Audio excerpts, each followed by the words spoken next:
December 26, 2022. My name is Lukasz Kabzinski. This is testimony number 8 about my time at Road. This is in Woolwich.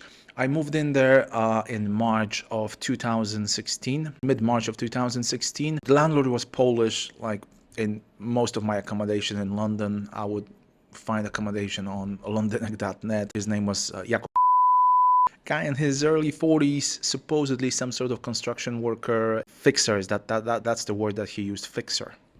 So yeah, construction worker, self-employed. He was making quite decent money. Guy was from Woolwich. What was interesting about him is that he seemed very intelligent for a construction worker, a bit too intelligent.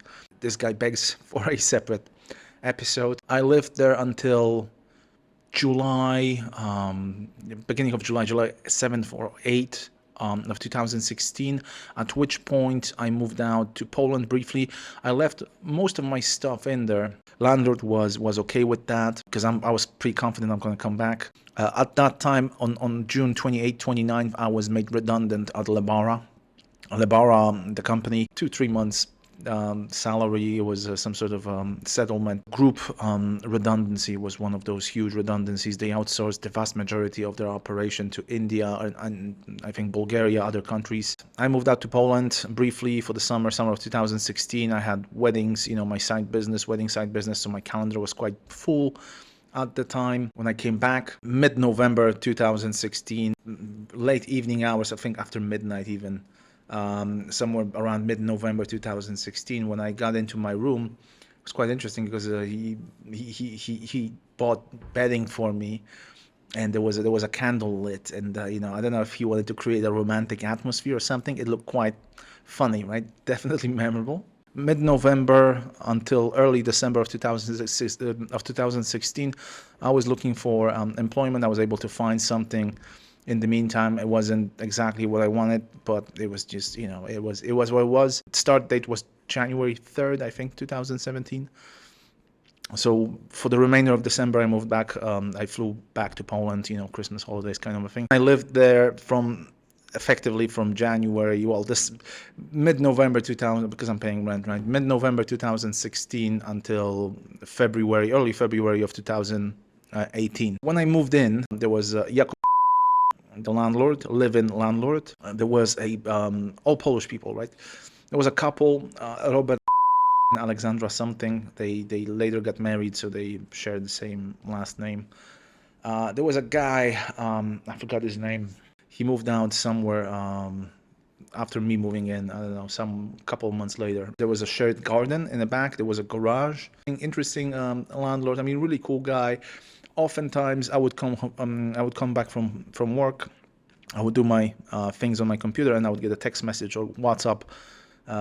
Come downstairs, let's have a drink, right? And he would buy a bottle of Grants, and we would have a bottle or two. Oftentimes, he would not be able to wake up to work, right? So he would miss a whole days of work. He's self-employed. That paycheck, he is gone effectively because of this drinking session. So I'm not too sure. He was in sort of a relationship. Was like a broken relationship. It was also a Polish woman, also around same age.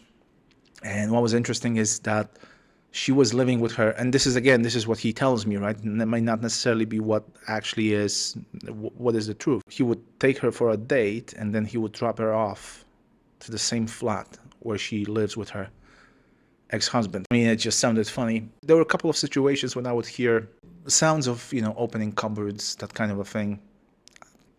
No, I don't believe in ghosts and so I just attributed that to wind. Morning hours, I'm preparing to go to work. There's no one else in the flat. There's sounds of something opening or closing. Definitely in the flat. You don't make much of it. You don't think of ghosts. One night after one of those drinking sessions, so in my room there were two sort of wardrobes, right, built into the wall. Very shallow. I wasn't even using them. A couple of old wooden shelves.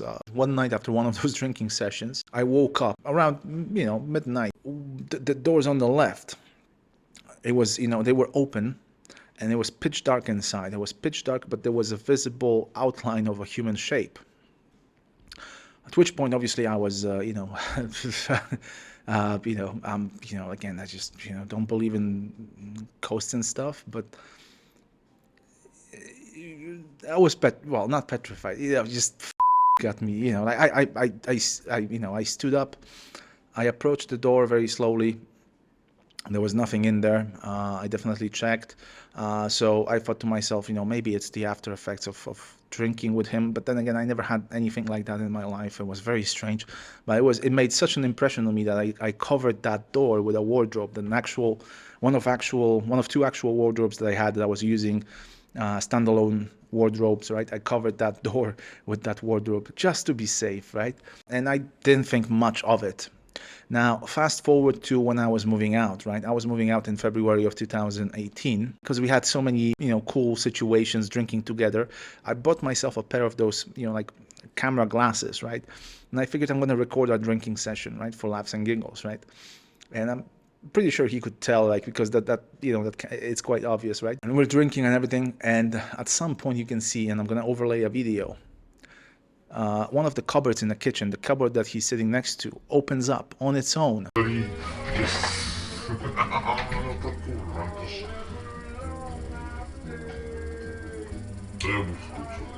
No głupio, ale mi się wydaje, że musi...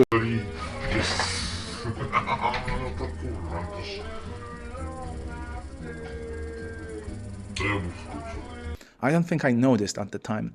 And I was telling him that very story of that outline in that door, right? During that drinking session, I was telling him that story, right? And lo and behold, the cupboard opens up on its own.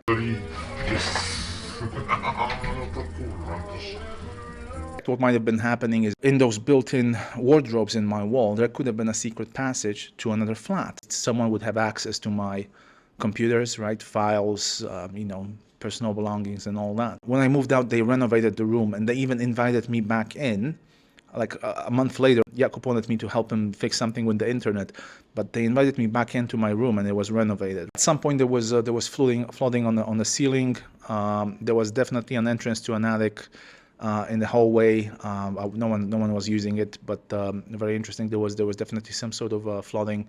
There was water dripping down from where the light was. Quite of a safety hazard. At one point, Jakub brought two homeless people from the street to have a drink with him in the garden. I briefly went downstairs to have a conversation just to see who these guys are. One of them didn't have an ID, supposedly. They drank overnight. When I was at work, I got a text message from one of the flatmates that he was drinking with these guys and that they stayed overnight. They made a huge argument out of that. Didn't really speak to Jakub about this. Perhaps it was staged for something. Another interesting bit was at some point, mid-February, early March 2017, I was by myself in the flat and there was a visit from two British guys in their 40s. They knocked on the door. They identified themselves as policemen from Action Fraud. I think they showed me their badge or some sort of ID. They briefly explained that there's a couple of Nigerian nationals who registered for driver's license for this address, and they showed me a poor photocopy of those driver's licenses. I think a black and white picture, you couldn't tell, the faces. And they asked me, okay, these people, do they live under this address? I told them, there's definitely no Nigerians living under this address. It's only Polish people. They asked me whether they can come in, and I was by myself in the flat. So obviously I declined. It didn't look very legitimate. It just looked suspicious. They were smiling when they were talking to me as well. I remember I was quite stressed. I might have sounded a bit, I might have stuttered at some point. Very suspicious situation. If there were other people in the flat, I most likely would have let them in, but it didn't look legitimate. It did not look legitimate at all. Told them that it's only Polish people living under this address. There's definitely no Nigerians, right? And that was that. No follow-up on that.